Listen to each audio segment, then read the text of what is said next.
Okay, well, Kerry, Uh, I'm involved with FedEx. I've been involved for 4 years. It's the 8th year of the FedEx Air and Ground Award winners. Of course, FedEx delivers in the air and on the ground.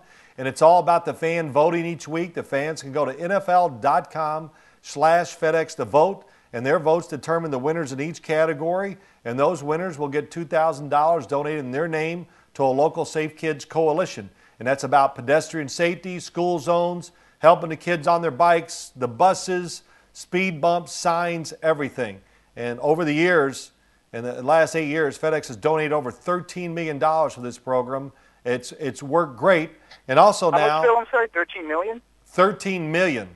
Okay, wow. Yeah, that's a pretty good number, isn't it? Sounds like a That's good a real good NFL number, player's yeah. contract now.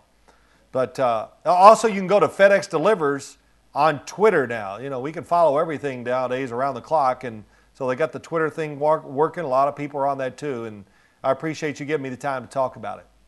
No, I appreciate your time. And what's this milestone tracker thing? I don't think I understand that. What's the story with that? Well, that's for the fans so they can go along and follow the stats of the players each week and who's going to make a certain, you know, nowadays numbers, they're so incredible that it's hardly a weekend that goes by where you don't see a runner, a player, a quarterback, an interceptor, whatever it is, you know, setting a record or moving in the top 5 all time on receptions, touchdowns. I mean, we had some this past week with Randy Moss. The week before up in New England, I think Terrell Owens jumped into some club where we talked about 15,000 yards or something incredible. And the numbers. Yeah, Randy Moss, 150 touchdown receptions. It was pretty impressive. Yeah, it is. And, you know, some of the, like I said, the game has changed so much. The numbers are, players are putting up numbers that I just can't relate to. Yeah, that's what we do. My site is Cold Hard Football Facts. We basically track all that. It's a great time to be a football fan, that's for sure. Just kind of watching the pinball-sized numbers, you know? Yeah, it is. It is. I know fans that I got friends that sit home on Sundays. They got all the games on. They got, you know, more than one TV. They're on their computers. They're doing this, and it's must be a lot of fun. It sounds like a lot of fun. Now, let me ask you, just kind of talking football specifically, what are you watching this year? You know, so far in the first 2 weeks, or what are the big stories so far, or what do you see the big stories ahead the rest of the season? Well, you know, I watch it all. I try to. I try to watch as much as I can. And, you know, of course, the big stories, unfortunately, or not unfortunately, sometimes it's, you know, who's crashing and burning. And the Minnesota Vikings and the Dallas Cowboys, that's the big story.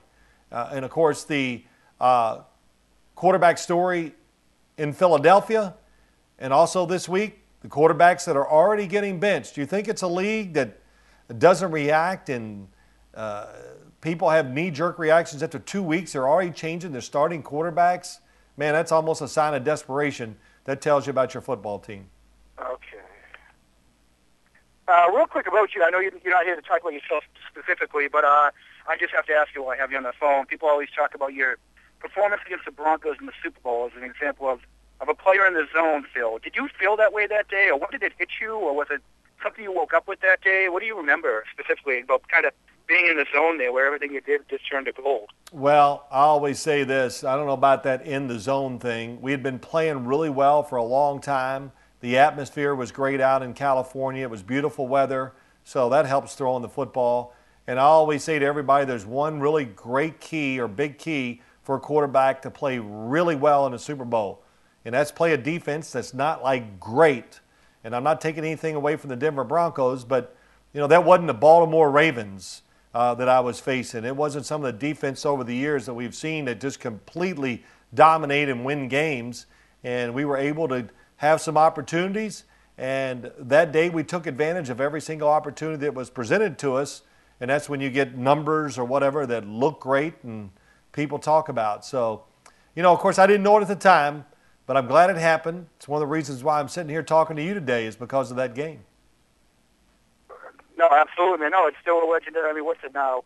24 years ago? I can't remember. It was Super Bowl 21. Remember, you know? Super Bowl 21. That was January of 1987. So, man, it's moving fast. And so you're right. It'll be 24 years this coming Super Bowl.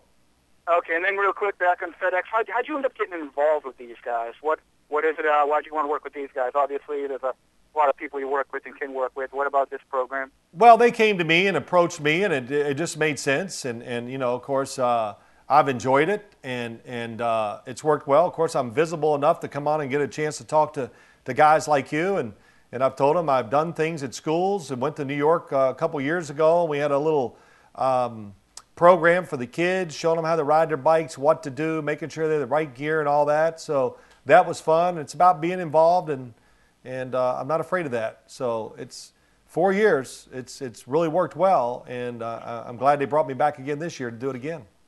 Okay. And what game are you covering this weekend? This weekend I'll be in Denver, Indianapolis at Denver. Cool. So I think the over and under is going to be over 20. So I'm not sure. So it's been a real interesting season so far, man. That's for sure. Oh man, come on! It's the NFL. Every year is interesting. When do you know? How far in advance do you know where you guys are going to be? That's kind of the network's number one clue. How far in advance do you know that? Not far. Just a couple weeks. Okay. You know, it's always going to be about a few things. It's when the time of the game is scheduled. So if it's a late game, we're usually going to take a late game because that's the biggest audience, and you hope it's the best teams too. But we usually know just a couple weeks out, so you can make plans, and you can't wait to every Monday to decide where you're going to go. There's a lot of course, there's a lot of logistics to getting this done. So it's 2, maybe 3 weeks out. We know where we're going to go. Okay. And real quick, most memorable broadcasting moment? Oh boy, well maybe the Tuck game up in New England between the Raiders and the New England Patriots, not because of the tuck rule, because I was talking to Greg Gumbel, and somehow, miraculously, I saw a snowball coming right at me, and I moved my head back just a little, and it grazed the front of my nose and hit the wall behind me. And if it would have hit me in the face, it had knocked me out. So who threw it made like an ice ball. He had a pretty good arm, because, I mean, it was flying up there. And, did they catch who did it? Any idea who did it? I never heard that story. Oh, yeah. I'm up in Boston, by the way. I almost cursed during the game. I went, what the? And who knows what stopped me from saying something. But they talked about all those cameras they had in the stadium. I go, I've still been waiting for that camera to find the guy that threw that snowball. And I looked for him the rest of the game, hoping I'd catch somebody looking at me or something like that. Never found him, so I've given up. Okay. And you were on the air when this happened? Absolutely, live. You can hear the snowball going past me and hitting the wall behind me clear as day. Well, do you know what part of the game this was? Oh, that's a good point. Oh, well, I'm pretty sure it was in the second half.